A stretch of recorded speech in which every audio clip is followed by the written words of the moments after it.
And we are live. Welcome to another edition of DT Live.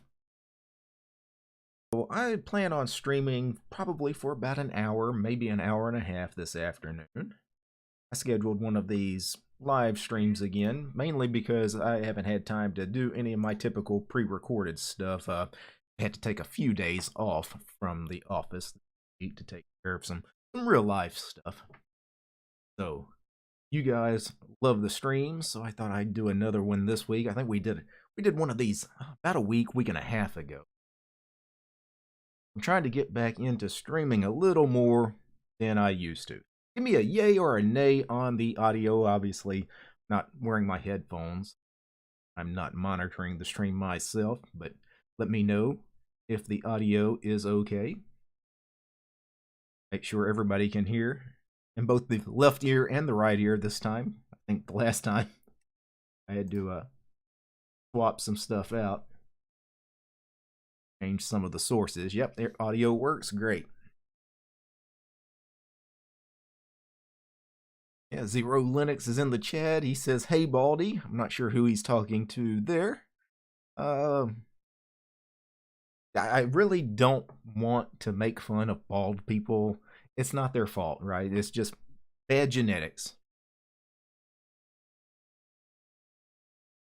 It's actually funny. I went to the gym this morning to get a workout in, and me and a couple of guys were there, and we started chatting because all of us don't have hair, as far as we all shave.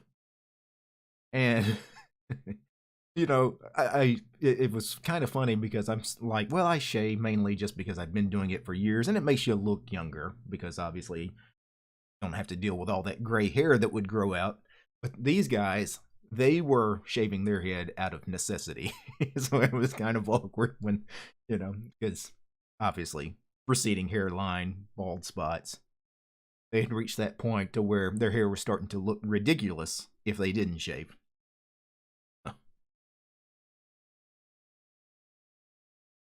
All right. Yeah, Big Pod is in the chat. How you doing, Big Pod? Yeah, Martin builds from source. Bald people are the best.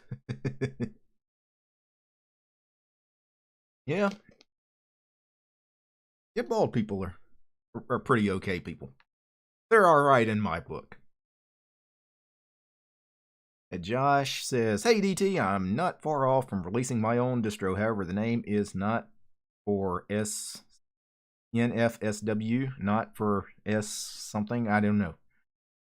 Not for social workers. Would you review it by gracing us with saying the full name if that's the case?" I have no idea what you're talking about, Josh. Let's see. Mega Man, I'm at a stage where I'm cutting my own hair, not yet just shaving it. Well, that's how it starts off, because that's how it began with me. I was just too cheap to pay for a haircut, so I was going to cut my own hair. So I just got some electric clippers, and I just cut my own hair for a few months, but that gets tedious too. Because there's, a lot of work involved, constantly having to cut your hair. And you're talking about probably every 2 or 3 weeks needing to get a haircut and having to do it yourself, and then it's just a mess. All that hair everywhere. Eventually, you're just going to get to the point where you're like, for just sake of time and just for ease, you're going to end up shaving. Yeah, Krita versus Gimp. Well, I don't know how to use Krita. I do know how to use Gimp, so for me, I use Gimp. As far as which one, probably it depends on the task. Krita seems to be more for like creating artwork, where Gimp is more for like touching up photos, existing artwork, things like that. But again, I don't know too much about Krita. I've opened it a handful of times ever, and I've never really figured out how to use it. And the same thing, people often ask about Inkscape. I have no idea how to use Inkscape. I've tried to use Inkscape a few times as well, and there's a lot to Inkscape, so it's one of those things to actually learn it. I'd have to spend some time with it. I just haven't bothered. There's so many things like that with Linux. I'd love to learn how to use Blender as far as like 3D animations in Blender, but it's such a deep rabbit hole that would require so much work, so many hundreds of hours probably to get to the point where I would feel comfortable saying I know how to use Blender. That at some point you have to make trade-offs in life, right? You can't try to learn everything, right?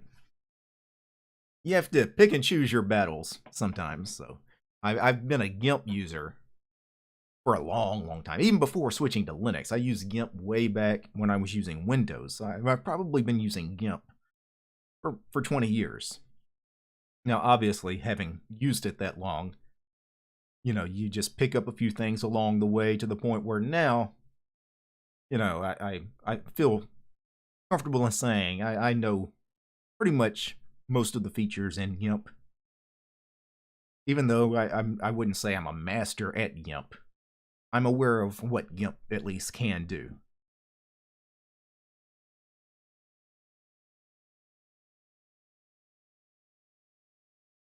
Let's see. Getting back to the chat here. Yeah, extremely task dependent. Krita kind of does rule for drawing. Yeah, that's what I was under the impression that Krita would be.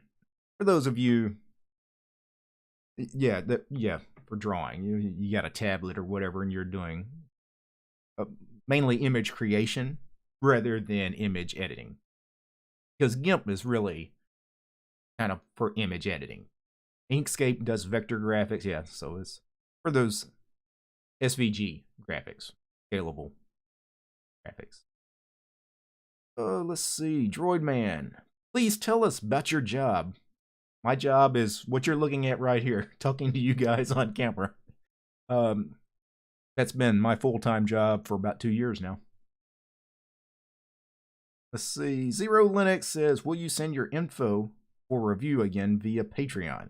By the way, am now on Odyssey. I'm not sure what you're asking me. Send my info for review. I'm not sure what you're asking there. But you can always just message me on Patreon and ask me what you, for whatever information you needed. Hey DT, what is your view on Rust being added to the Linux kernel? I'm not a programmer. I don't know Rust, but I don't know C either. So as far as, I do think it's a good idea for the Linux kernel to accept languages that are not C, just for making the kernel better, right? Not that C's a bad language, but it's been around for decades, and it's not exactly the sexiest language in the world as far as people learning it, where Rust, a lot of people are focused on learning Rust and developing in Rust now. So if that means that more work is done on the kernel, more commits and more patches and things are done in the kernel, because some of these Rust developers can actually contribute now, where before pretty much you had to be a C developer to do anything with the kernel. Yeah, I think that's a good thing. For the review of Zero Linux, oh yeah, I haven't thought about that just yet, so yeah, I'll let you know when I get around to that. I don't keep a schedule of, I never know what kind of content I'm gonna make when I make it. Probably a few days away from that though.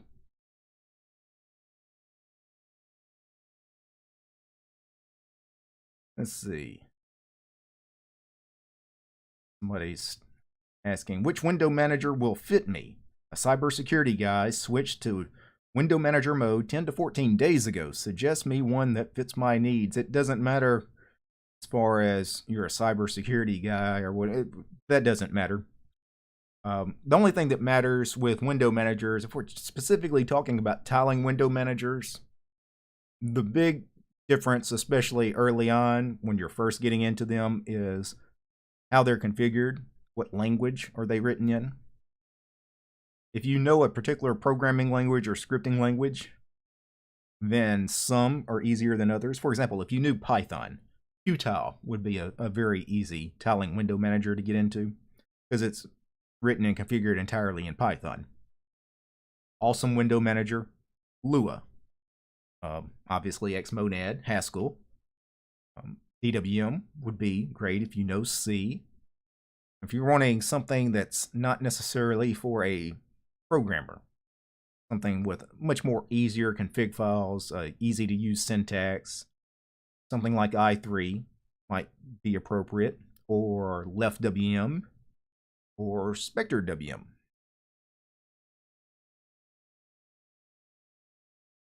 Let's see. Nika4 says, why does Emacs keep flooding my folders with temp files? Yeah, by default, I believe Emacs has that annoying feature where it creates those backup files, which will just, fill up your file system with all kinds of stuff. But there are ways to turn that off. Just do a quick Google search. I'm sure it's something you can add to your config file, probably like a one-line thing to prevent Emacs from creating those. I mean, I could try to look in my config and see something I have in mind. Let me pull up my Doom Emacs config here. Second. Let me make sure you guys can actually see the correct desktop. Here you go. All right.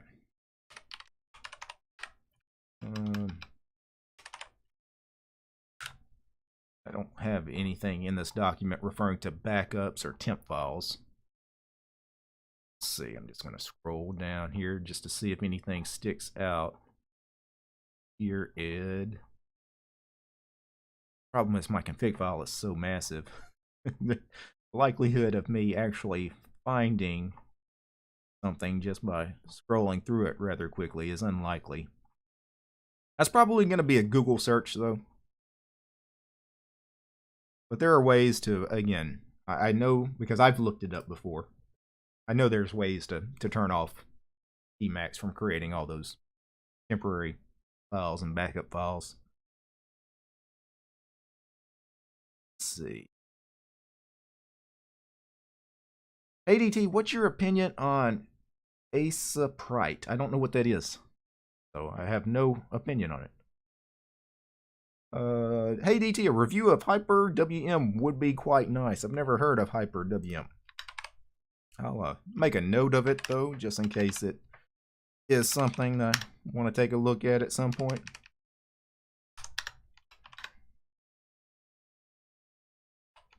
A lot of times though, at this point I've covered most of the window managers that have been around and that people actually use.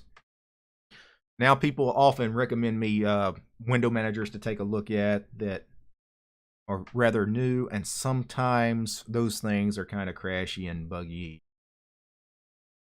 But I'll check it out. If it looks like it's something that's reasonably fleshed out a little bit to where I feel comfortable putting it on camera and recommending people to go try it out, I'll take a look at it.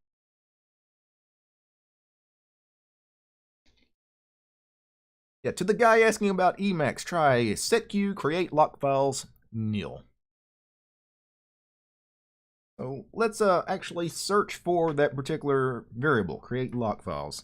In Doom Emacs, space H gives you all the help commands. Space H V for variable would be the define variable command.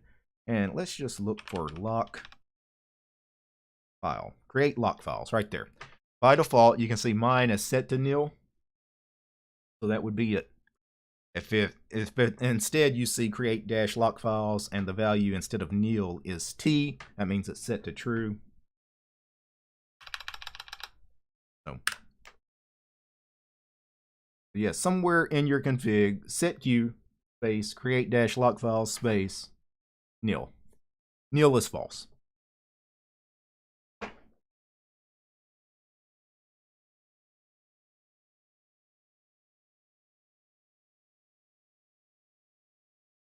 DT, have you tried Rendera to edit image files? I have never heard of Rendera.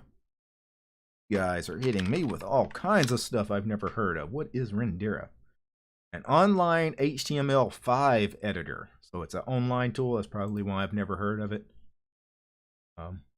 I typically, I'm not crazy about web apps or doing things on the web.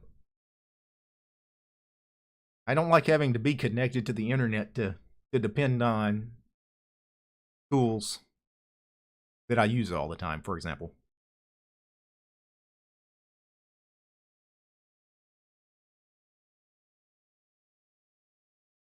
English Bob, how you doing, EB? He says, hey DT, when you get serious and do a stream in a mankini. When will you get serious and do a stream in a mankini? Giggles hard. No mankinis. It's still kind of warm here in Louisiana, so it is still mankini weather even in October. But at the same time, I do worry about how YouTube would see something like that. That could generate a strike. Well, I think in the short term, I'd probably get a ton of super chats. In the long term, probably be a strike against the channel. The mankini will have to wait, or I'll have to stream on a different platform to do the mankini. Red Dairy, hey DT, greetings from Poland. Been here since 10K subs. Always great to watch and hear you. Appreciate that. See, yeah, if you've been here since 10K subs, yeah, you've been here for a long time, because the channel actually had a birthday last week. Actually, YouTube sent me an email to remind me that last week was 5 years when the channel was created. So I created the channel 5 years ago and immediately started uploading. I created the channel to actually start making videos. 5 years and about 1,300 videos later. I forget how long it took me to get 10K subs. It probably took me, probably a year. Probably not quite a year, but I bet it took me a good 8 or 9 months to get there. The first year is always a struggle. Actually, for those of you starting YouTube channels, it can be frustrating, especially in the early part of your channel's history, the first few weeks, first few months, because it may seem like you're not getting any views, any subs. Because honestly, when you start a YouTube channel and start posting content, how are people going to find you? Right? The only way anyone's going to know you exist if YouTube promotes your content in the search results. Other than that, I mean, if you're just starting out, no one, there's just no way anybody will know who the hell you are. So it's very slow going until you actually start slowly gaining viewers. And if your content's good and people enjoy what you're doing, those viewers will hopefully spread the word about your channel. And of course, the more viewers you bring on board and the more they spread the word, then you'll start seeing that view number go up. But it can be very disheartening. Like, you make that first video and put it out there, and like a week later, you come back to that first video and it's got like no views, 0 views. Like nobody's watched it. I remember when I started my channel, I had the idea that, I was just going to post content that I wanted to make. And I was a regular content creator, as far as I was putting out videos like every day, practically every day. And that first month, I don't know how many views I got, but I doubt it was 10,000 maybe. And that was for making, nearly 30 videos in a month, probably, again, averaging about a video a day. And I think I only got, 200 subs, I think, in the first month or so of the channel. It took me like 3 or 4 months to get to 1,000 subs. Then once I got to 1,000 subs, then things become a little easier. At that point, you can actually monetize your channel. And I have no way of knowing if this is accurate, but I suspect probably YouTube takes channels a little more seriously once they at least get to the point where they can be monetized. And why that is because obviously YouTube makes most of the money on ads on anybody's channel, right? I make pennies, right? Or YouTube makes dollars off of those ads that run on my videos. So obviously, if you're a small creator and you're not monetized, or you can't be monetized for your content, then YouTube probably doesn't care about you that much. And unfortunately, that's just the way that works. Yeah, DT, do you remember your first YouTube video? Yeah, it was Manjaro. Yeah, me taking a look at Manjaro KDE, which I shortly after that, not real shortly, but probably a couple months after that, I actually did an experiment where I switched to Manjaro KDE for 30 days. It was okay. And eventually I moved off of KDE, but I stayed on Manjaro as my main distribution for probably a year, maybe a year and a half. Those first few videos that I made on the channel, I was using Ubuntu LTS, whatever LTS. I actually don't even think it was the absolute latest edition. Well, yeah, it was. It would have been Ubuntu 16.04 at that time, so we're way back. Because I think I started the channel in October 2017, so I would have been on Ubuntu 16.04 for the first month or two of the channel. Then I did the Manjaro videos, switched to Manjaro for a while. Did a lot of hopping after I left Manjaro. I remember at one point I tried various distributions on my machine. Not all of them on camera, but I went through a little bit of a hopping phase on physical hardware, where I was swapping on my main workstation. And I remember trying out Gen 2 or some Gen 2 based distributions. I know I tried Calculate on my main production machine for a week or two before it completely crashed and borked everything. And then I hopped to something else. I know I tried Fedora for a little while on my main production machine. We're talking about probably 4 years ago. I went through a period of a few months where I just hopped like every couple of weeks. And then I finally circled back around to the Arch-based distributions, where I didn't go back to Manjaro, but I tried Arco. And Arco has worked ever since. I quit hopping at that point, because I realized all of that hopping was kind of pointless, because I was searching for something that didn't exist. I was searching for this magical unicorn distribution where there's no problems. Every problem I ever had is, just will be magically solved. I'll never have another issue with anything breaking. I'm going to find that one distribution that's just perfect. That distribution doesn't exist. Essentially, all Linux distributions are the same. And I've mentioned this for years, right? All distributions are essentially the same kernel, the same GNU core utils. They're the same operating system, just dressed up a little differently.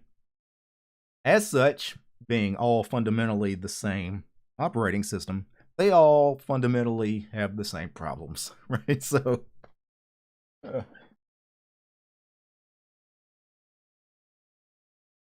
DT, have you tried or lived in OpenSUSE? I have not. That is one that I have never tried to actually run on like my main equipment, whether my workstation at the office or here at home. I've tried OpenSUSE many times on test equipment and in virtual machines, but actually putting it on a machine that I'm actually going to live in and use for a while, I've never actually done that. I haven't really had that much experience with any of the RPM distros. None of the Red Hat stuff. Mainly because, being primarily a desktop Linux user, the RPM distros are, honestly, they've never been that popular on the desktop. Not in the 15 years or so that I've been using Linux. OpenSUSE is one of those distributions that was somewhat popular when I switched to Linux. Nowadays, it's like when somebody brings it up in the chat, like, oh yeah, OpenSUSE, I forgot about that distribution. It's kind of weird too, because it's not a bad distribution. Like, it does a lot of cool stuff, but it doesn't seem like that many people use it, and I'm not sure why that is. Like Fedora, Fedora is not really I wouldn't say a very popular desktop Linux distribution. Some people use it, but Fedora, at least, it's not that hard to find a Fedora user. Or yeah, I just don't come across anybody using OpenSUSE in the community. I don't know if you guys find that's the case. But really, any of the RPM distros other than Fedora, I never find anybody running Mandriva or Magia, PC Linux OS. I mean, that thing's been around forever, but I have never met a person in real life that was running PC Linux OS. It's kind of weird because PC Linux OS at one time was one of the most popular desktop Linux distributions back in the days before Ubuntu, especially. You know, things like Mandrake and PC Linux OS, and some of these distributions. Now you won't find anybody using them. They were like the big distributions, and things change. At some point, obviously Ubuntu came on the scene in 2004, and I think that changed a lot of people's opinions of Debian and Debian-based distros. And then you saw this explosion of, it's pretty much,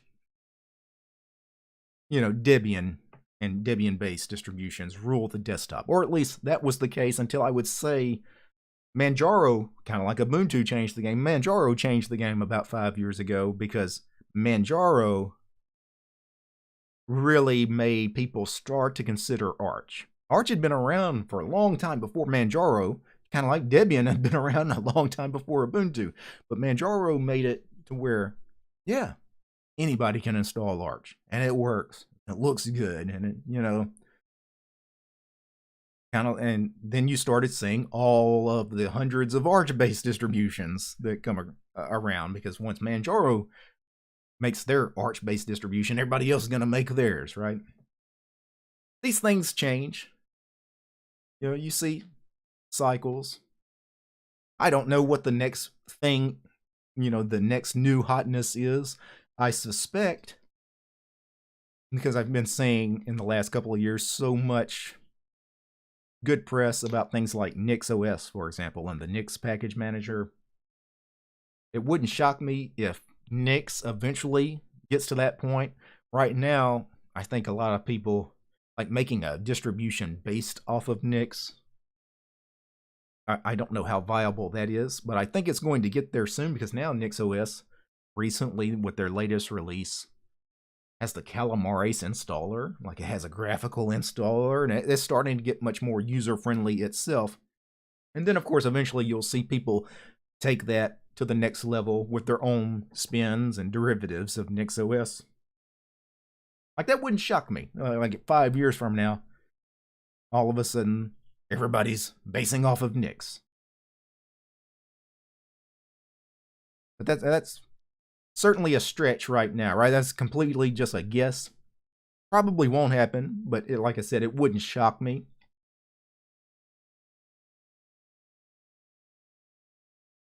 Hey DT, how does OpenSUSE differ from Arch? What are its positives and negatives? Well, OpenSUSE has two different branches now. So they have Leap and Tumbleweed. Leap is the stable distribution, the static release model distribution. So think of, something like Ubuntu, right? It's kind of stable, steady, older packages, but that's what most people probably should be running. Then you have OpenSUSE Tumbleweed, which is more of a rolling release model, much more similar to Arch, actually. The difference is Arch is probably going to have a little fresher packages, because Arch is a true rolling release as far as soon as something is pushed out, as far as these package developers, they put a new release out, it is pretty much available for you instantly in most cases in Arch. The other thing is Arch, everybody is on the rolling release. There's no stable release of Arch. I typically tell people, if you want to run a rolling release distribution, run Arch or an Arch-based distribution, because That's all Arch is a rolling distribution.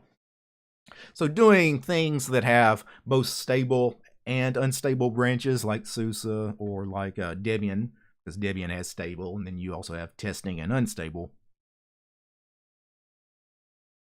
I mean, I don't know.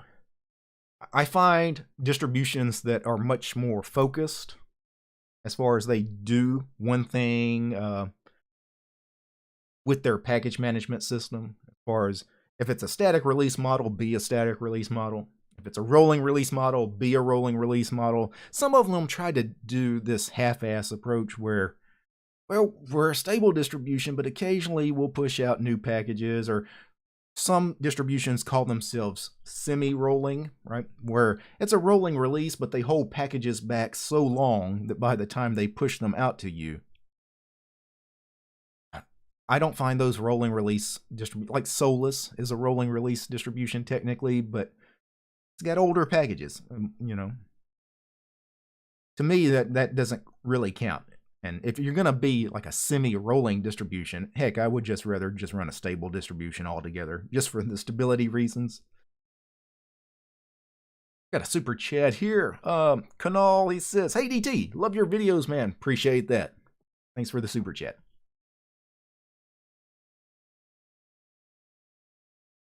Guest says, "My Rofi won't run some apps like BTOP or anything that has terminal equals true in the .desktop file. Do you know why and how? Run them?" No, I don't use Rofi, and so I haven't run across that problem. But obviously, if you've already found the problem, it's in the .desktop file, you could always edit the .desktop files.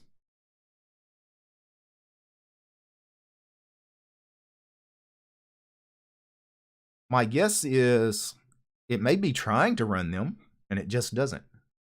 As far as it may not know what terminal to open, because it has to open them in a terminal, obviously. It could be maybe you need some kind of bash environment variable set for the terminal, or maybe it's set incorrectly or not set at all. I don't know, but that would be my guess. Is what I would probably do actually. Rofi, of course, is a big project. Go to their GitHub or their GitLab, wherever they got support kind of questions can be asked. I bet this is, you're not going to be the only person that's ever had this problem.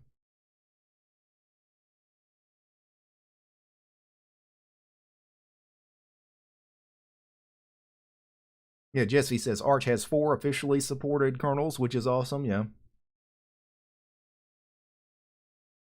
Yeah, Zoe says Arch is the only real rolling release. I wouldn't say it's the only real rolling release, but there are certainly some distributions that call themselves rolling release that I think they're kind of a little loose with that term.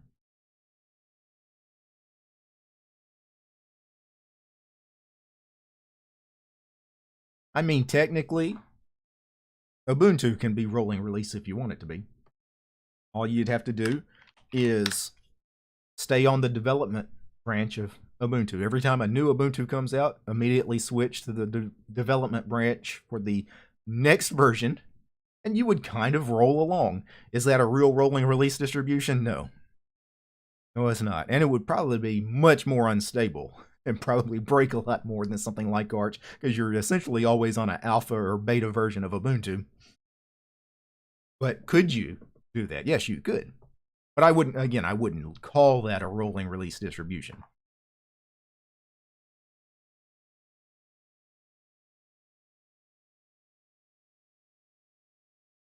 Let's see. Hey DT, have you ever tried Linux from scratch? Is it worth the effort? What do you think? I have not. Is it worth the effort if you learn something from it? Sure. If it's worth the effort, as in, should I install Linux from scratch and think it's going to be a real Linux distribution that I can use afterwards? No, that's not what that is. So make sure you understand what Linux from scratch actually is. It's an educational tool. It's essentially a tutorial, a guidebook. It's an instruction manual. You go through it step by step and you build a Linux distribution from the absolute ground up. It's going to take you a few days. Do it in a virtual machine. Is it worth it?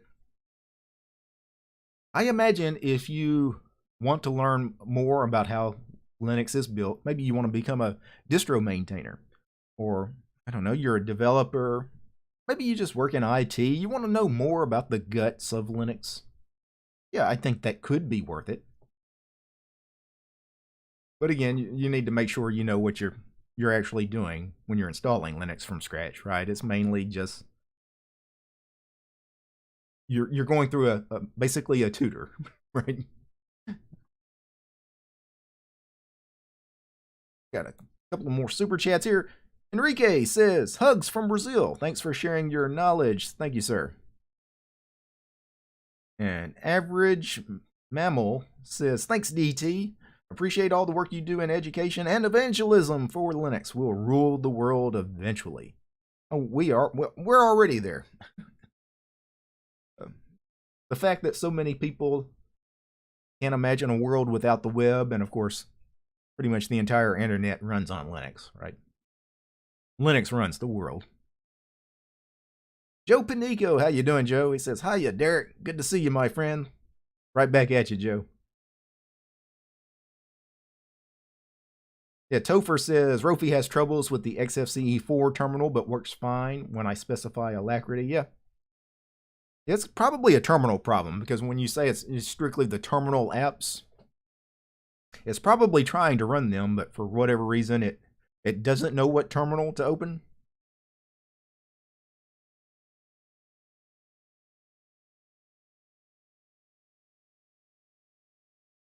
The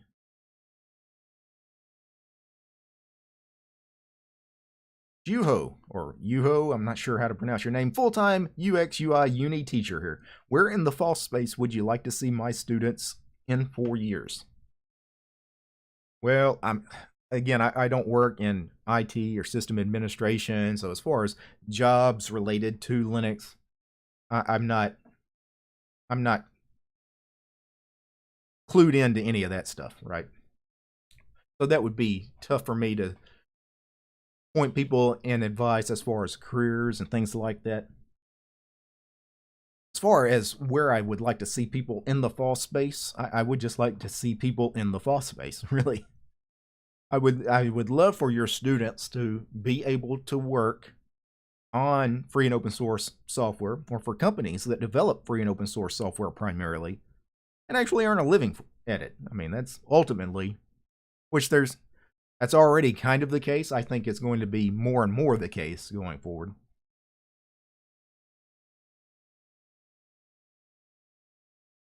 Let's see. JM says, do you still own your guns? Yeah, why wouldn't I? What am I gonna do with them? Throw them away? Do you realize? Yeah, I live in the U.S. Pretty much everybody has guns. No, it's just not unusual.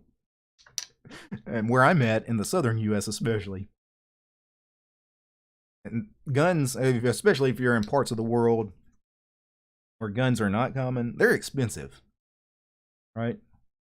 It's one of those things where if you have guns, yeah, you're never going to get rid of them. I guess some people do, because you can sell them. I mean, you could trade them to other people, but I wouldn't, unless I was trading somebody for another gun that I wanted or something. But they typically don't lose value either. Another thing, as far as, in tough economic times, which I know a lot of, the world right now is tough in the US, it's tough in Europe, the stock market seems like it's crashing every day, the energy prices. So, holding on to things of value is a good idea. There's some things that lose value immediately, but there are some things that, don't get rid of it until you have to, right? Until you're just completely broke. And then you might appreciate that you held on to things as long as you did. So when you actually have to sell them, they're worth more than if you had sold them when you really didn't have to.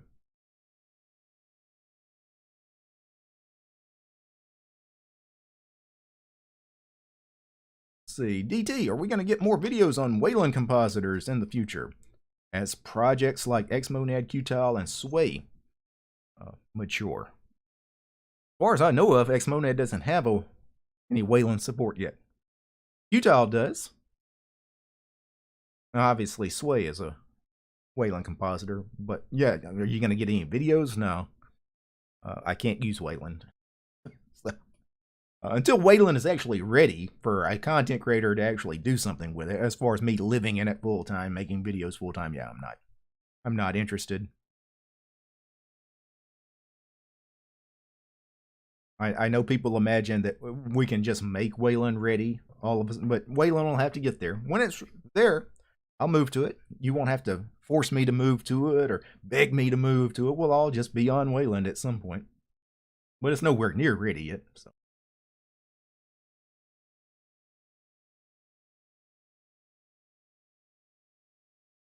Hey DT, can you please make a noob to power user guide with Manjaro KDE? That would be awesome. I would agree. I'm going to make a note of that in my, got some show ideas here. I've got in Emacs here. Noob to power user Manjaro KDE. Yeah, that could be a fun one. Because I don't think I've done one of those.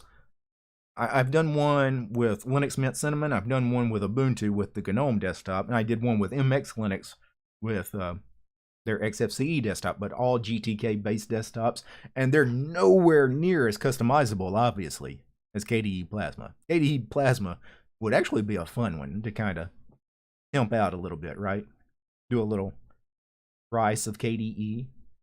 Not to mention, you know, some of the cool tools that you can install on an Arch-based distribution to help manage things like package management, for example, AUR helpers, things like, yeah, and we could cover a lot in that. Matter of fact, I could cover a lot more than what I would want to do on one video. I'd have to figure out exactly the main topics I'd want to cover. Because that could be one that I could ramble on. You know, it could end up like a 2-hour video if I wasn't careful.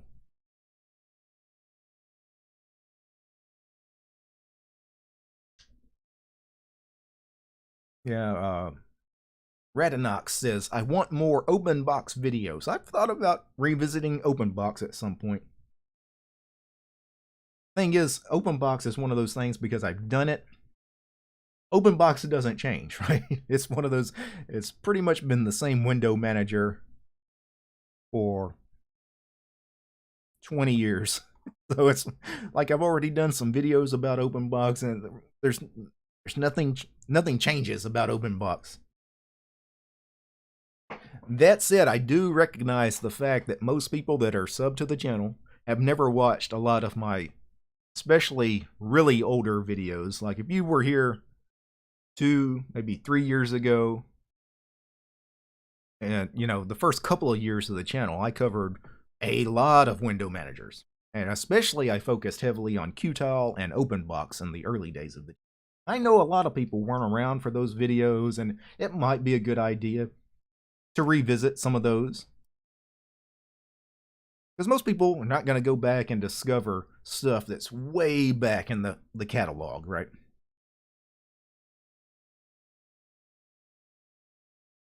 So yeah, I might cover some of those topics I've already covered in the past at some point again in the future. Let's see. Someone was asking me about the microphone. This is a blue baby bottle. Had this microphone for a while. For about 4 years. This was the microphone I used for probably about 2 years on the channel in most of my videos before switching to the Electro Voice RE27ND, which is what I use. But that microphone, of course, is set up at my office. So I keep the blue baby bottle here at the house. This is a condenser microphone where the Electro Voice RE27ND is a dynamic microphone. Dynamic microphones are typically better for this kind of work because they block out a little bit more background noise than a condenser microphone. But the condenser microphone, if you can actually be in a quiet place that's well treated, Condenser microphones sound amazing. And I do agree, this microphone sounds amazing. I'm not doing really any processing with it. It's just piped into the Focusrite Scarlett 2i2 USB interface. But other than that, I'm not really doing anything to clean up the audio or anything. And it does sound good. It's got... I've always loved the sound of this microphone. For a condenser microphone. The only problem is you're going to get some background noise with it. If my neighbor starts up his lawnmower, you're going to hear it, right? If somebody goes by on the street out in front of the house and maybe they don't have a muffler on their truck, it's really loud or something, you might hear it on this microphone. Where something that's like a dynamic microphone, like the Electro Voice, you're not going to hear that stuff. Had a couple of super chats I need to catch up on there. I lost them. Where were they? Adam, he sends in a couple of bucks. He says, when are you converting to Islam? Oh, probably not, because I'm really not converting to anything. I wouldn't consider myself a member of any organized religious group. Well, I certainly read a lot of religious texts and certainly find a lot of truth and a lot of major world faiths. Yeah, I'm not trying to... I've never been a joiner, right? I've never been one of those people that feels like I need to be part of the club. With anything. I mean, that's kind of how I ended up in Linux, right? If I was, not such a nonconformist, I'd probably still be using Windows, but...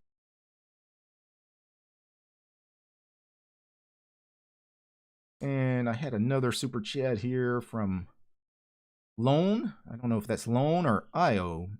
I'm at an L or I. Probably butchered your name, but you say, hey DT, have you tried Big Linux? No, people have asked about Big Linux, and I still have not looked into that as far as what exactly Big Linux is, but I have it written down. I may eventually get around to that.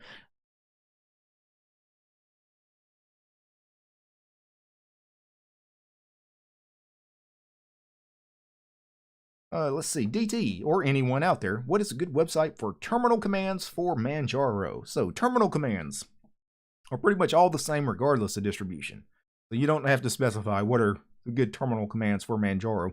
Your bash shell, the commands in it, all the GNU core utils, they're all the same for all the distributions. The only commands that'll be different depending on your distribution are your package manager commands. So Manjaro will use pacman for a package manager, where Debian, for example, will use apt. That's the only difference as far as a command, but pretty much all the other thousands of terminal commands that you'll use are all the same on every Linux distribution. A good website to learn those terminal commands, I couldn't tell you offhand.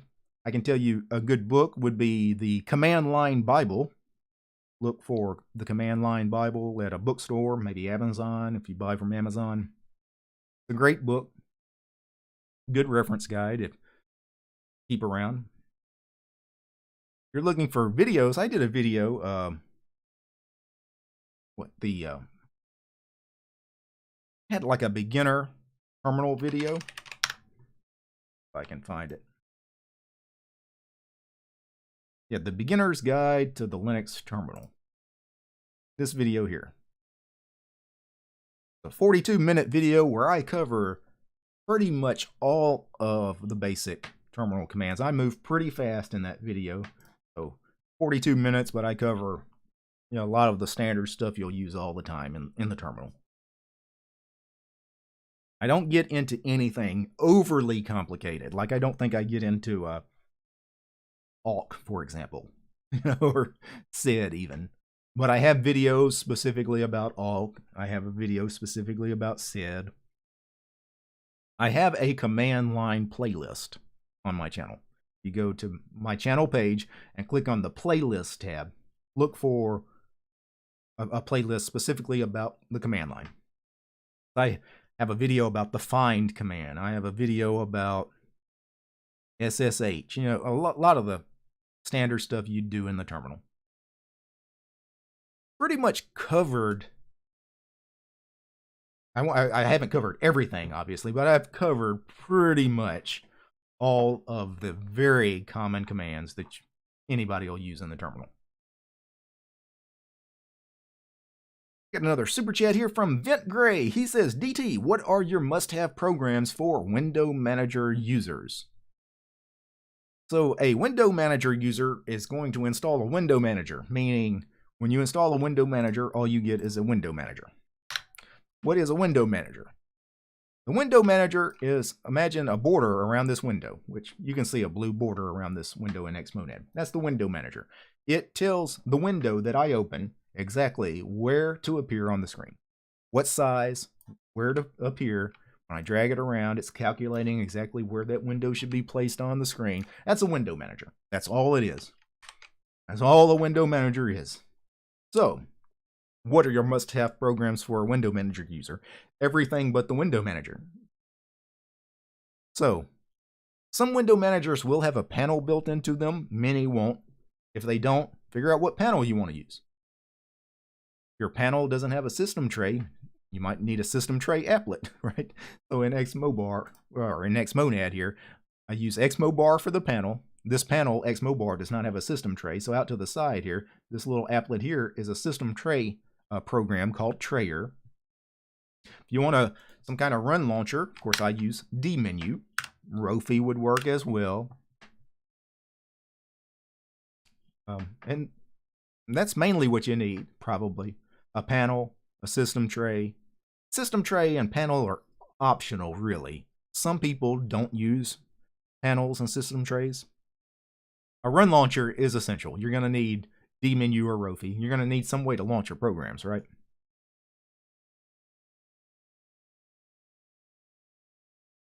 Other than that, you probably need some kind of call kit session. I use LX session. So that's just, your session manager, essentially. You're going to need something to set wallpaper with. There are a dozen different ways to set wallpaper in Linux. One of the easiest to use is a graphical program called Nitrogen, which is just this little wallpaper browser, right? You can see, you can set it to scaled or tiled, zoomed. You can tell it which monitor to set the wallpaper to. You can set different wallpapers to different monitors. Very simple little program that I typically tell people when they're asking about wallpaper setting programs to use Nitrogen.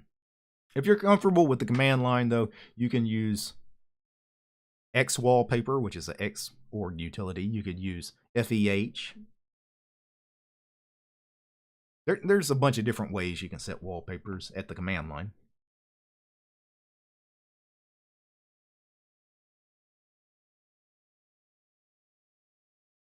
Another super chat here from Jake Shakil. He says, hey DT, any tips for learning Git for beginners, especially non-programmers? Will you make videos yourself? Well, obviously, I'm not a programmer, and I would say I don't know everything about Git either, or I don't know probably 10% of what Git can do, because it is a deep topic. And for a desktop user, which is primarily what I am, I'm not involved in development. I really don't. I'm not interested in being a developer of software. So that's probably why I haven't really dived that deeply into Git on camera. I mean, I've shown you guys a lot of the basic commands. Most people, all they need to know is how to clone a repository. So if you want my .files, just go clone, git clone the URL to my .files repository, and now you have it on your system. What most people need if you're maintaining your own repos. Typically, all you need to know is how to pull and how to push. That's really it. How to commit, right? Maybe how to read the git log. There's only about half a dozen git commands that I ever use. Usually if I run into a situation where I need to do more than those commands, typically I go look it up.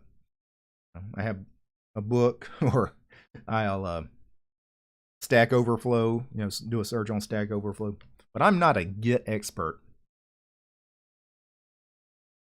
But mainly it's because a lot of the really deep stuff you could learn with Git is stuff when you talk about a non-programmer. If you're not really a programmer, you're not really into development, you're not trying to be part of this collaborative team of people working on a particular project, then a lot of the stuff you would learn with Git, they're just not applicable.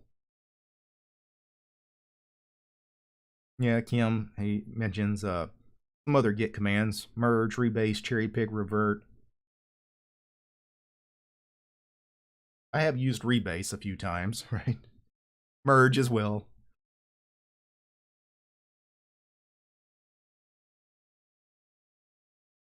Oh, yeah. What do you think of Rust evolving to the kernel? We talked about that at the beginning of the stream. So check that out on a replay. Hear the answer on that. My Xbox controller shows up on my Bluetooth, but when I try to play a game on Steam, it does not work. I don't have an Xbox controller, or not much of a gamer, for one thing. But I don't have that particular piece of hardware, so I can't tell you why it's not working for you. Jolie says, what do you think about Linux Libre? I don't have much to say about Linux Libre other than it's a fully free, as in freedom, Linux kernel. If you can use it, use it. Or if you can use it and want to use it, use it. Most people can't use it, though, so until most people can use it, I would never try to tell people to use Linux Libre. It's one of those things. Linux Libre is more for the free software zealots like me, although much more so than people like me, but people like me that also understand the limitations, and they're prepared to potentially not have some of their hardware work, and if it doesn't, swap out components to make their hardware work.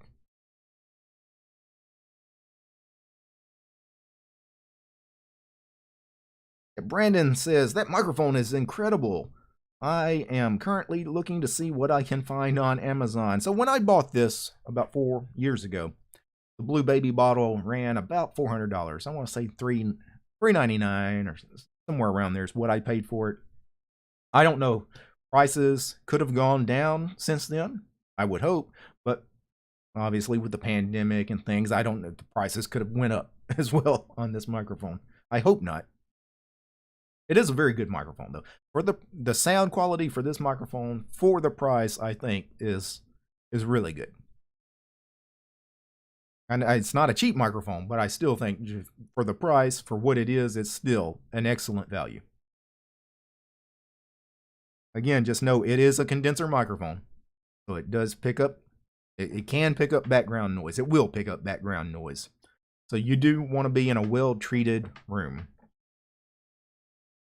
The worst thing you could do with a condenser microphone is be in a room with a lot of echo, because then you're really going to get a lot of noise and crud in the sound.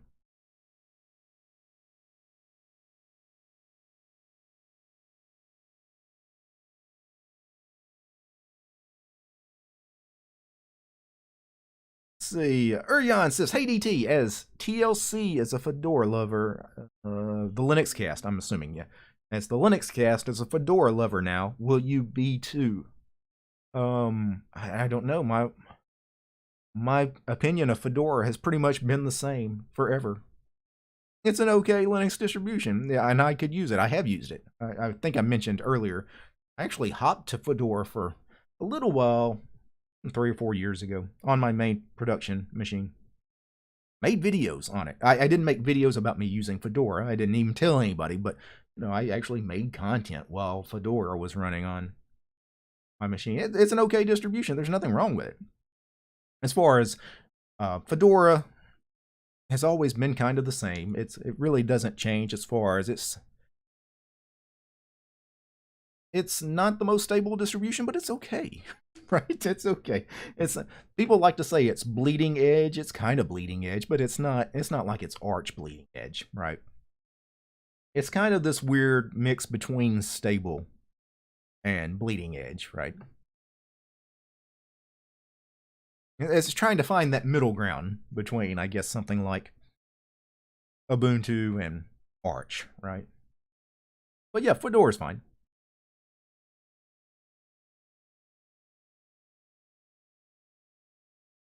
Let's see, Martin, he sends a super chat. He says, "Are you going to make a new comprehensive guide to tiling window managers in the near future? A lot has happened since the last one." Well, you say a lot has happened. What exactly has happened? Because mainly I just talked about the most popular tiling window managers and how they fundamentally operate as far as how they treat workspaces, because that's one of the biggest differences between all the various tiling window managers is how they treat multi-monitors and workspaces, essentially, and the languages that they were written in. But other than that, I mean, none of that, nothing in that video has changed. I would be shocked if there was anything I said in that hour and a half video that has changed about any of those window managers. I'm sure there has been something, but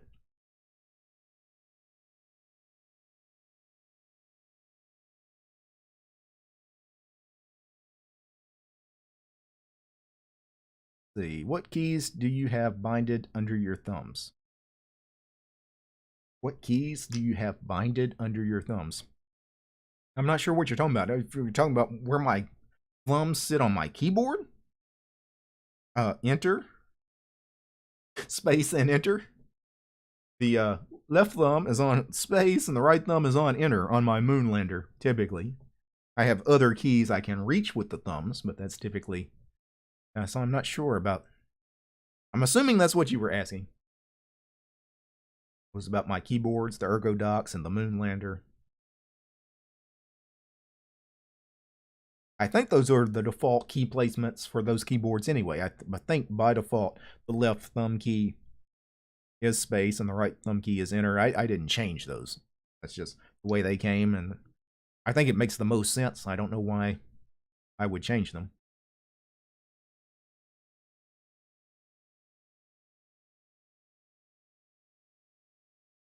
ADT, how's DTOS coming along? I would love to see you make more videos on it. Yeah, I'm not interested in DTOS these days. I haven't done much with it. That's why I haven't played with it, and I haven't made any videos on it, obviously. One of the things is I don't want to develop a distribution. Even though DTOS is not a distribution, it practically is. I'm maintaining a repository of software and all of that.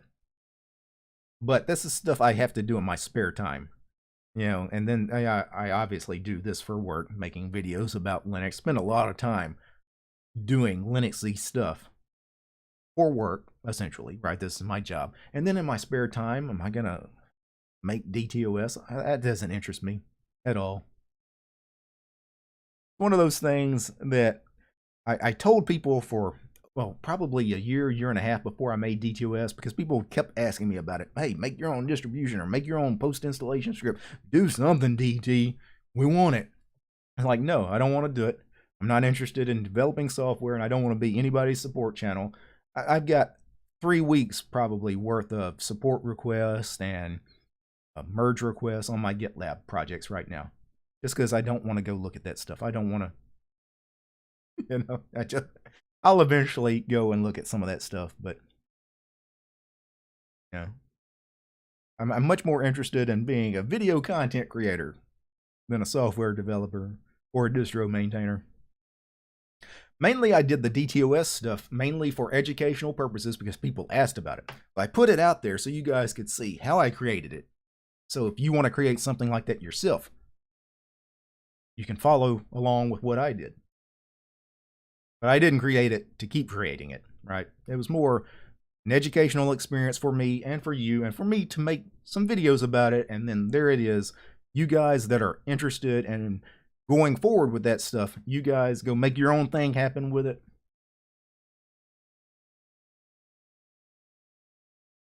Let's see, do a video series on shell scripting.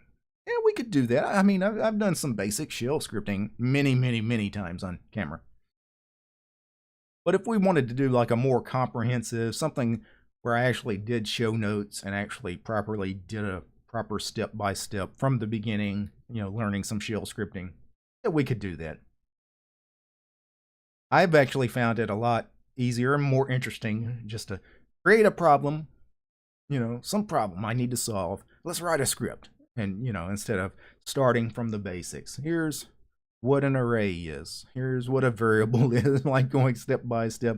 Most people, especially just normal Linux users, when they talk about learning scripting, they just want to learn how to write some very basic scripts to solve very basic problems on their system. And that's typically what I do on camera. I just come up with problems. Let's solve it with a simple script. Let's write it from scratch right here on camera.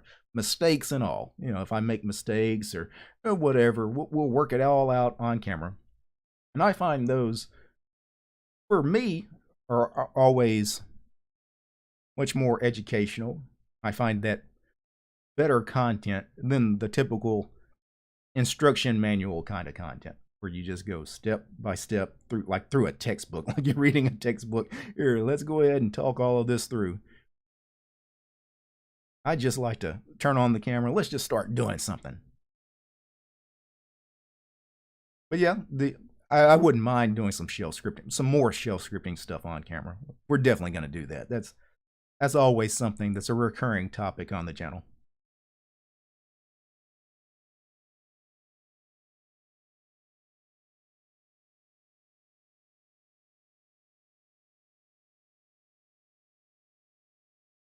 Do you know a place where people can help launch a problematic Windows app in Wine? I don't know what you're asking there, and that was from Gornagat. I probably butchered that name. Do you know a place where people can help launch a problematic Windows app in Wine? So you've got an app that is problematic in Windows? Why do you want to go and launch it in Wine on Linux? I don't know. I'm not sure what you're asking. You might have to rephrase that one. Or maybe maybe you did phrase it right, and I'm just not, for whatever reason, grasping what you're asking. Micro says, "Hey DT, how much does Stallman weigh?" I have no idea. I'm worry about my own weight more than what Stallman weighs. And Stallman, I mean, how old is he? He's got to be what, 70? I doubt he cares too much about what he weighs these days. Well, at some point you get to a certain age where you quit worrying about that, right? So you got other things to worry about. Oh, okay. So Gornagat, I mean forum or Discord. Okay, so do I know a forum or Discord where people can help launch a problematic Windows app in Wine? I don't. I don't hang out on Discord at all, really. So, are you asking specifically about helping with the development of Wine? If you're asking about that. I really don't know much about the Wine community either. I've never been a part of it, or I've never been a Wine user. Typically, if I'm going to run something that's a Windows-only app, I'm going to spin up a Windows virtual machine and actually run it in a VM. Because a VM always works, right? Because a VM is really Windows. So it should always run a Windows app, where Wine's really iffy. Hello DT, are you excited about the soon-to-be-released Fedora 37? Well, I typically take a look at the releases.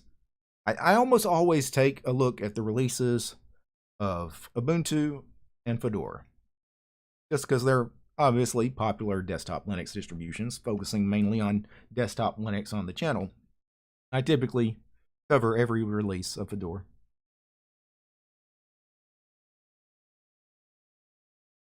Stallman is actually 69. Okay, so I was a year off. My bad. Let's make sure that I annotate this later with an error message, whatever. Any new book recommendations? If you're talking about books on Linux, no, because I haven't bought any. Again, it's not something I don't spend my time reading about Linux or tech nerdy topics, again, just because I do all of this on camera. In my spare time, I'm not doing this in my free time. That's the last thing I'd want to do. Vent Gray says, DT, you are a musician. Have you thought on making a cover of Guantanamero from Stallman? I don't know what Guantanamero is from Stallman, a cover itself, as well as I think from another song.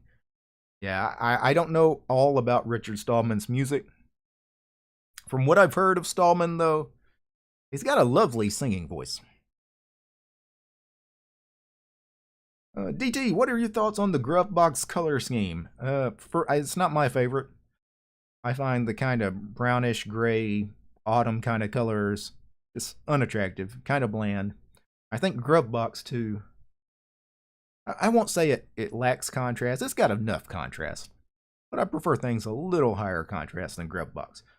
But it's not as bad as far as contrast. Like Nord, I know a lot of people love the Nord color scheme. That thing has almost no contrast to my eyes.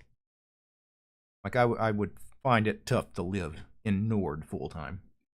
But again, you know, different people will see things differently depending on your eyesight, maybe your age, or you know, just there's different variables, right?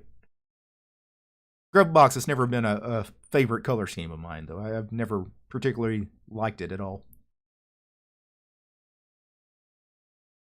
Have you tried the very new Arch Linux distro called Clear Linux? No, I have not. Don't know anything about Clear Linux.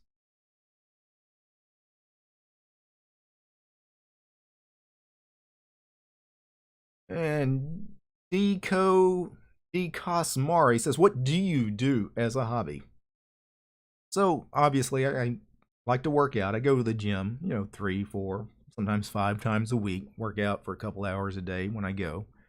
So, I like that. I like hanging out outdoors, working in the yard, or sometimes just walking in the woods. I like fishing. Don't do that much these days, but I do like fishing a lot. I sometimes hunt, and it is getting close to being hunting season. So, I might do some deer hunting this year.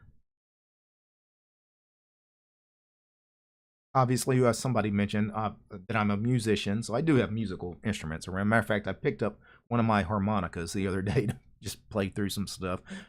Picked up the recorder. The last time I played the recorder been a couple of weeks, but I've played the recorder on camera many times. My main instrument is the trombone. I haven't picked up the trombone lately. I've got it sitting in a closet somewhere. It would take me a while to get back into shape on the trombone, but it wouldn't take me that long. A couple of weeks of playing would get me back in shape pretty quickly. Kim asks, how much do you deadlift? I actually don't deadlift, or I don't deadlift very often, and when I do, I don't try to lift much weight. When I started working out, for those of you that don't know the story, I started working out about 7 years ago because I had some pretty serious back issues. Had a lot of back pain. It was difficult for me to do anything, like getting out of bed in the morning, getting dressed, just sitting in a chair, or jogging, or running. Like if I trying to lose weight, I couldn't run just because of the weight of me coming down on the surface of the road. For example, if I was running on the street, was very painful on my back. I had some serious back issues. So I started working out, and a lot of that back pain went away. As a matter of fact, I haven't really thought about my back in months now. At this point, the last time I had any kind of, like, I felt like I tweaked anything, it's been a long time. But really, I signed up for a gym membership, started working out, and like almost immediately, my back pain went away. It was the craziest thing. But that said, I can tweak my back. Like if I do things, there's certain exercises, obviously, that put more pressure on your back than others. I don't like to deadlift. For obvious reasons, the deadlift can be very bad on the back, obviously. And I typically don't squat. I'll squat, but kind of like the deadlift, I don't squat a lot of weight. And the reason I don't squat a lot of weight is because putting the bar, the more weight you put on it, the more it compresses your spine, obviously.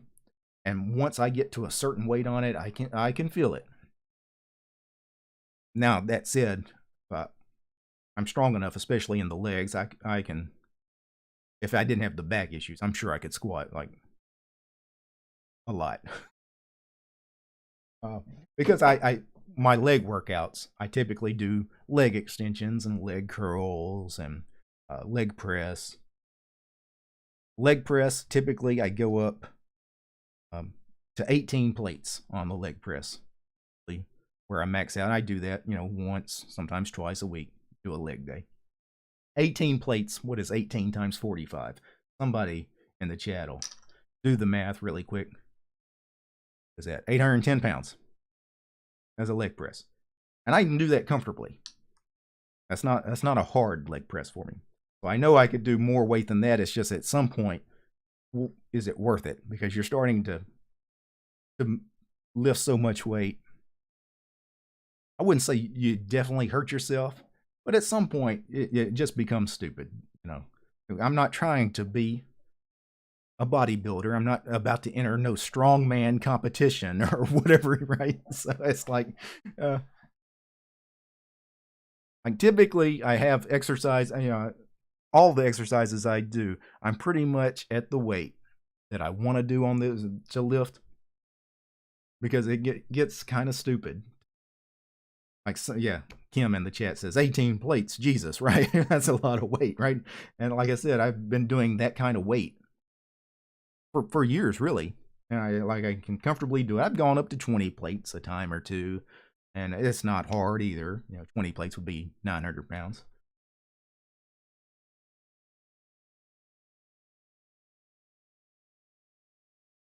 Typically, though, like a bench press, I don't go more than 2 plates. 4 plates, 2 on each side, right? Because why not? I mean, going more than that, it becomes kind of silly. I might could go, 230 pounds maybe on a bench press, but trying to bench the way like a professional football player would bench, like NFL players. Some of these guys are benching like 500 pounds or some ridiculous amount. That's crazy. All right, that's the kind of weight where you can really hurt yourself, because you can really start having muscles that tear. That's kind of why I limit myself on things like that, like the leg press. Once you get that kind of weight, 900 pounds on a leg press, then you start really have to worrying, hey, could I tear a hamstring here? Could I pull a groin?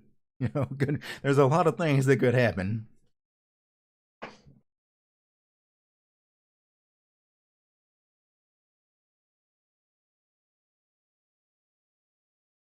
Yeah, Thunder Turtle says, so in contrast to typical gym goers, you don't skip leg day. No, you can't skip leg day. Legs are the most important thing you should be doing. Many people don't realize that. Many people are not going to the gym for the right things, though. I won't say not going for the right things. A lot of them are just going just to look better, for vanity. They think, well, I need a big chest. I need big biceps. Not necessarily big arms, just big biceps. And that's why a lot of them focus on a few exercises rather than doing full body like they should. And then even if they get some of those muscles that they want in the places they want, they look odd, because if you're doing all that chest exercise, well, really you should be doing some back as well, making those back muscles bigger and stronger as well. You got to have equal things, right? You shouldn't just work your biceps. You should be working your triceps as well, right? That's how you get big arms. The tricep is actually bigger than the bicep, right? That's the biggest muscle in the arm. And obviously, all of the biggest muscles in the body, the biggest ones, are in your lower body.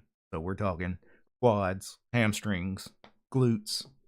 It's all about the lower body. If you're not working your lower body, you're almost wasting your time at the gym, because the whole point with men, how you get bigger, if you're actually trying to build muscle, which not everybody, some people are trying to lose weight, but if you're actually trying to put on muscle and gain weight, you are never going to do that by skipping leg day. Because by working those big muscle groups in the lower body, you're going to build up more testosterone and growth hormone much quicker by working those big muscle groups. And now when you go and do your arms and chest and shoulders and things, That helps. Actually, doing legs helps build all the other muscles. Chest, shoulders, arms. And a lot of people don't understand that.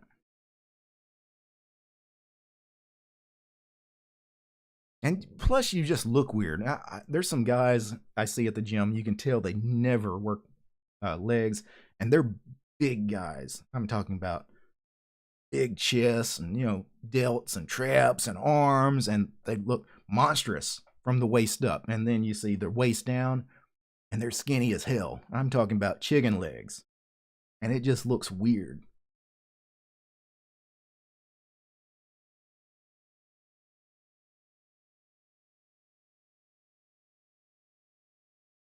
Yeah. Distance says, gym stream, when? I've actually thought about that. It would be fun to actually, if I could live stream from like a workout session at the gym with like some of my buddies that also work out at the gym. There's some characters, right? But it's, I obviously own the gym. I don't know how people would feel about it.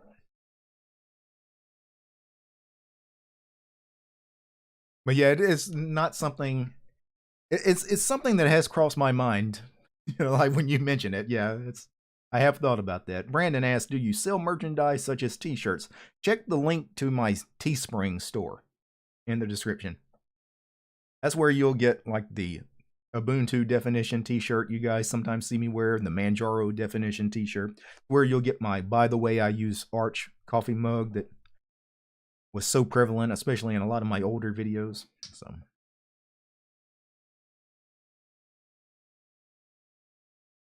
Let's see, Michelle says, "Hi DT, I love your accent. Where are you from?" I am from Louisiana. I live in Louisiana currently.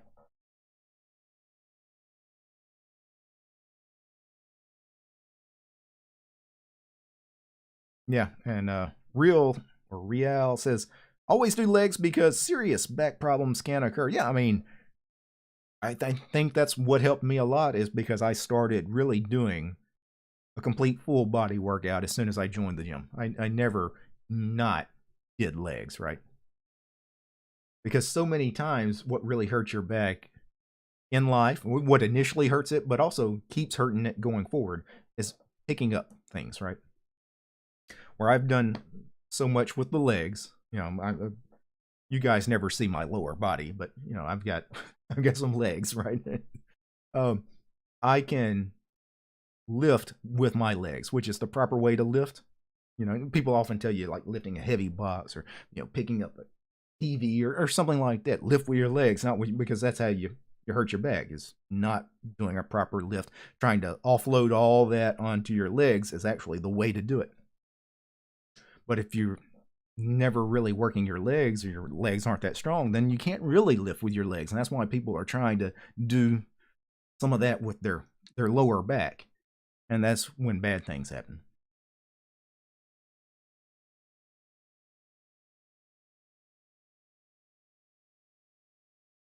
Let's see.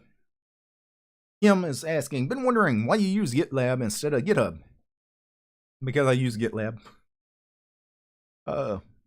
I'm sure GitHub is fine. I used GitHub before I switched to GitLab. GitHub, though, is not entirely open source. It's owned by Microsoft, which I don't necessarily have a problem with Microsoft, but just for free and open source software, the ideals of the free and open source software movements, GitLab is a little bit better place to be. And I like GitLab. Since moving there, it's a good product. Yeah, Alex says, "Do you actually have legs?" Yeah, nobody has ever seen full DT, right? You have no idea. Am I wearing pants right now? Am I wearing shorts? Am I wearing nothing at all? Right? Nobody knows. That's like the newscasts and sportscasters. You guys always see them at a table with a microphone in front of them, but of course under the desk.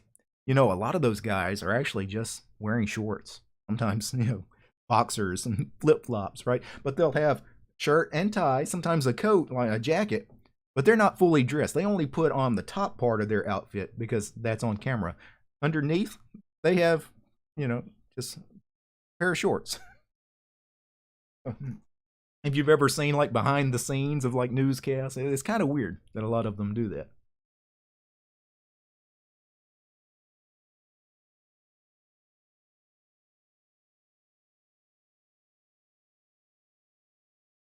See, hey DT, how do you deal with sound in a tiling window manager? I'm starting tiling with Awesome, and I have a hard time to deal with my different output and make shortcuts for sound. So your tiling window managers have nothing to do with sound on Linux. That's just a general Linux thing. How do you deal with sound? Well, you're on a distro that uses pulse audio volume control, or pulse audio volume control. Havu control is the name of the program. There's my output. There's my input. There's the recording, because I'm recording in OBS, so I have the recording tab. It's telling me exactly what device it's going to, and the Focus Scarlett 2i2 audio interface behind me. Playback would be if I was playing a video, for example, playing a YouTube video. Where's that sound getting directed to? Pulse audio volume control is something that I use all the time. Because often, especially if you have a lot of different devices, inputs and outputs, it'll pick the wrong devices. Havu control, you'll learn to love it. You'll use it all the time.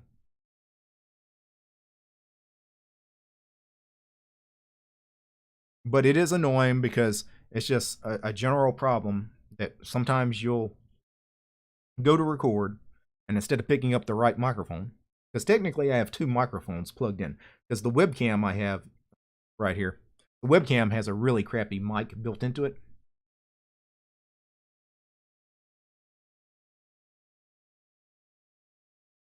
The more things you have plugged in, the more likely that Pulse Audio is going to pick the wrong devices. One little trick you can do, though, if you know you're never going to use one of those devices, like I'm never, ever going to use the microphone on that webcam. Never. Disable it in Pulse Audio volume control. Mute it, because there's the little buttons to the side to open Blue control again. For example, you got the little mute thing here, mute audio. Like, you can just disable some of these devices if you have to. When you disable them, then it's less likely, obviously, that Pulse Audio volume control will pick that device. And why am I streaming in 1080p 60? Why not? Seems like a pretty normal resolution.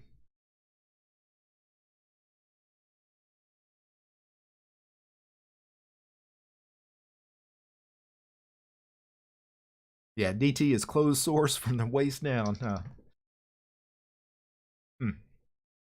Is DT even a real person? It could be an AI generated person. Could be. Gimp says a leg reveal. Yeah, one day. Maybe in one of the backyard boomer vlogs or something, huh? Yeah. Alex says, yep, I use Pavu control and I have PA sys tray in my awesome window manager tray. Yeah, there are Pulse Audio system tray applets, such as, yeah, PA sys tray. That'll sit in the system tray for you.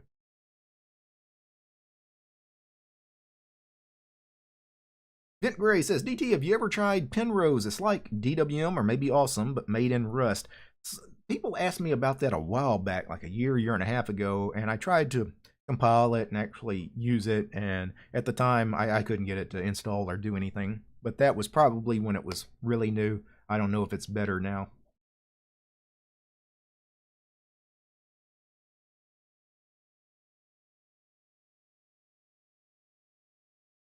Let's see. Anybody have a recommendation on a good motherboard around $300 to $400? I don't know too much about hardware, especially hardware these days, the kinds of prices, because, obviously our computer components so much higher price now than they were just a couple of years ago.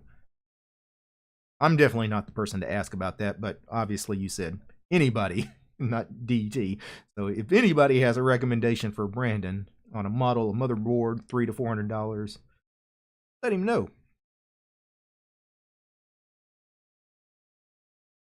Yeah, Dark Icy Wolf says, DT, chance to say if this video gets 100k likes, I will do a leg reveal. 100k likes? That's a lot of likes. This video is not going to get 100K views. So how the hell is it going to get 100K likes? For a live stream, too. Wow.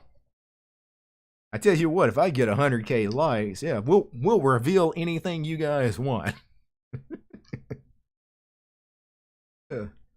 Yeah, like that smash button. Well, guys, we're coming up on the end of this stream. I was going to only stream for about an hour and a half here, and we've already been streaming for an hour and a half because I've got somewhere to be here in a little bit. Time got away from us, but it often does because we're having fun with some of these topics. But before I go, I do want to thank you guys for hanging out with me today. You guys were great in the YouTube chat. Yeah, Brandon says, do I play guitar? I don't. I would love to learn how, but I've just never. I'm sure I can pick up pretty much any instrument pretty quickly. I know how to play a lot of instruments, but I've never played the guitar. Like the piano. Before I go, I'm going to thank the patrons. Now, I'm not at the office today, so these patron credits may be slightly out of date. If they are, probably by a week or two. But I want to thank these guys here. I'm going to show some names on the screen. All these names here. These are my supporters over on Patreon. If you guys like to see more videos about Linux, free and open source software, subscribe to DistroTube over on Patreon. Peace, guys.